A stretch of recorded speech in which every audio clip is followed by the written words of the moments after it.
नमस्कार। हिंदू धर्म की जब बात आती है तो बहुत सारे देवी देवताओं का जिक्र होता है। पर क्या कभी सोचा है कि इस पूरे ब्रह्मांड को, इस पूरी सृष्टि को आखिर चला कौन रहा है? कौन है वो शक्ति जो सब कुछ संतुलित रखती है? आज हम इसी बड़े सवाल का जवाब ढूंढेंगे और जानेंगे भगवान विष्णु के बारे में। तो चलिए देखते हैं कि आज हम क्या क्या जानने वाले हैं। सबसे पहले हम समझेंगे कि विष्णु हैं कौन, ब्रह्मांड के पालक के रूप में उनका रोल क्या है। फिर हम बात करेंगे त्रिमूर्ति की, ब्रह्मा, विष्णु और शिव की। इसके बाद हम उनके स्वरूप और प्रतीकों का मतलब जानेंगे और हाँ, उनका सबसे दिलचस्प पहलू, उनके अवतारों के बारे में भी बात करेंगे। और आखिर में हम ये समझेंगे कि क्यों उन्हें संतुलन की सबसे बड़ी शक्ति माना जाता है। तो चलिए शुरू करते हैं सबसे पहले और सबसे बड़े सवाल से कि भगवान विष्णु को ब्रह्मांड का पालक क्यों कहा जाता है? आखिर इस बात का मतलब क्या है? जरा सोचिए, ये जो इतना बड़ा ब्रह्मांड है, सब कुछ इतने कायदे से चल रहा है। दिन, रात, मौसम, ये संतुलन, ये सुरक्षा, इसे कौन बनाए रखता है? ये सवाल अपने आप में बहुत बड़ा है और इसका जवाब पता है कहाँ मिलता है? हिंदू दर्शन के एकदम केंद्र में। और वो जवाब है भगवान विष्णु। जी हाँ, उन्हें ही इस पूरी सृष्टि का पालन करता, इसका संरक्षक माना गया है। वो एक ऐसी दिव्य शक्ति है जो इस पूरे यूनिवर्स को क्योस में जाने से, बिखरने से रोके रखती हैं। पर रुकिए, विष्णु ये सारा काम अकेले नहीं करते। वो एक बहुत ही पावरफुल टीम का हिस्सा हैं, एक तिकड़ी जिसे हम त्रिमूर्ति के नाम से जानते हैं। और ये सिस्टम बड़ा ही फैसिनेटिंग है। तो ये त्रिमूर्ति क्या है? देखिए, इसका सीधा सा मतलब है तीन रूप। ये हिंदू धर्म के वो तीन सबसे बड़े देवता हैं जो मिलकर तीन सबसे बड़े काम करते हैं: सृष्टि को बनाना, उसे चलाना और फिर उसका संहार करना।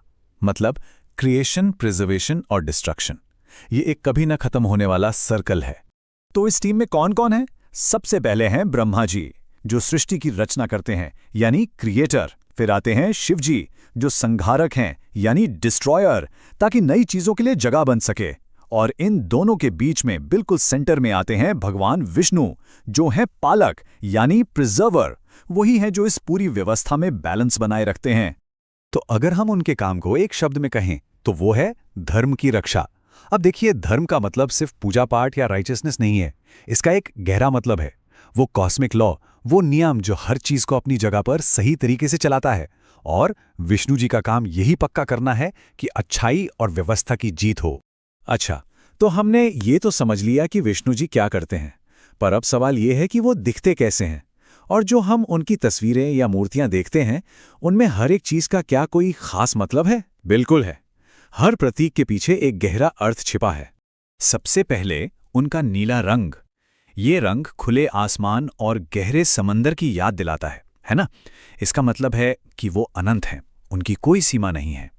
और उनके चार हाथ, ये दिखाते हैं कि उनकी शक्ति और पहुंच चारों दिशाओं में है, हर जगह। अब बात करते हैं उन चार चीजों की जो वो अपने हाथों में रखते हैं। पहला है शंख। ये सृष्टि की पहली आवाज ओम का प्रतीक है। फिर आता है सुदर्शन चक्र। ये एक ऐसा हथियार है जो हर बुराई का नाश कर देता है। तीसरी चीज है गदा, जो उनकी ताकत और अधिकार को दिखाती है।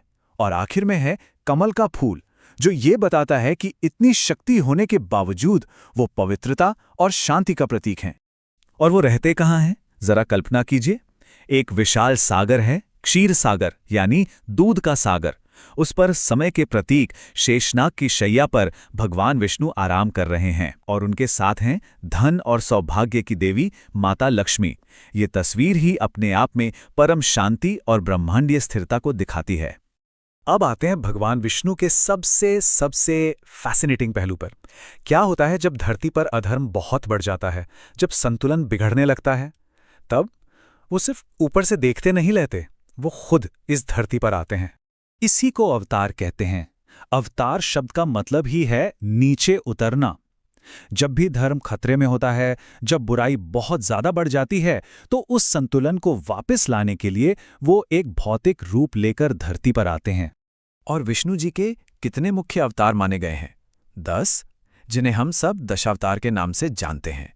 और ये हैं वो 10 अवतार: मत्स्य, कूर्म, वराह से लेकर नरसिंह, वामन, परशुराम और फिर हम सब के प्रिय राम और कृष्ण।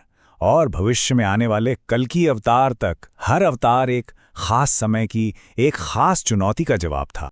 लेकिन इन सभी अवतारों का मकसद, पर्पस हमेशा एक ही रहा, धर्म की रक्षा करना और बुराई का अंत करना।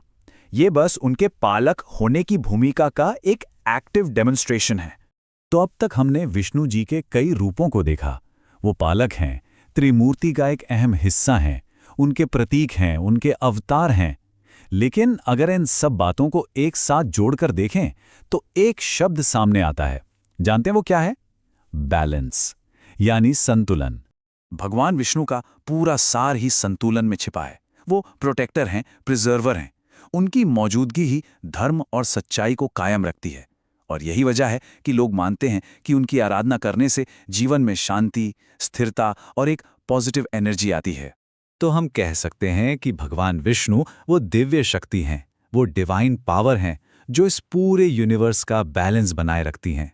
वो उस कील की तरह हैं जिसके चारों ओर ये पूरी सृष्टि घूमती है ताकि सब कुछ अपनी जगह पर बना रहे।